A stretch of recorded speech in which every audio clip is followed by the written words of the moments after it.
سے کھانا۔ امام صادق علیہ السلام فرماتے ہیں اطیل الجلوس علی المائدۃ، دسترخوان پہ زیادہ ٹائم بیٹھو، یعنی جلدی نہ اٹھو، جلدی جلدی کھا کے، جس طرح بعض کی عادت ہوتی ہے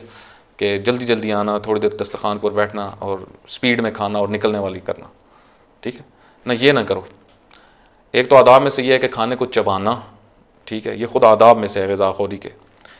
اور دوسرا جو ہے وہ تھوڑا سا وقت بیٹھنا، یعنی دسترخوان کے اوپر۔ اور امام فرماتے ہیں کہ فَإِنَّهَا جِلْسَةٌ، امام فرماتے ہیں فَإِنَّهَا سَاعَةٌ لَا تُحْسَبُ مِنْ أَعْمَارِكُمْ، دسترخوان کے اوپر جو تم وقت گزارتے ہو یہ تمہاری زندگی میں شمار نہیں ہوگا۔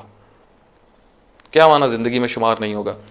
یعنی اگر آپ کی زندگی مقدر ہوئی ہے فرض کریں 65 سال، ٹھیک ہے، تو جو آپ دسترخوان کے اوپر وہ تھوڑا ٹائم بیٹھ رہے ہیں وہ ان 65 سالوں میں آپ کا حساب نہیں ہوگا، کیونکہ اللہ نے سب کی عمریں مقدر ہوئی ہیں، ٹھیک ہے۔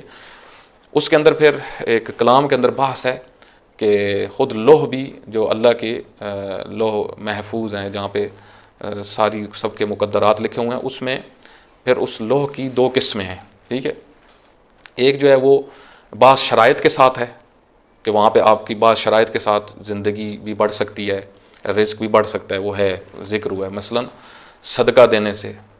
زندگی بڑھ جاتی ہے، یا بعض ایسے کام ہیں جن کو کرنے سے زندگی کم ہو جاتی ہے۔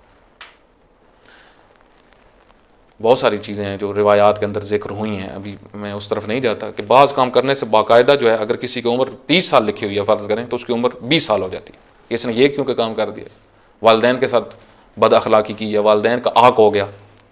ٹھیک ہے۔ اسی طریقے سے کسی کے اوپر ظلم کیا، جس طرح کہتے ہیں ظالم کی عمر کم ہوتی ہے، ظلم کرنے والا، حقوق کو کھانے والا، ٹھیک ہے۔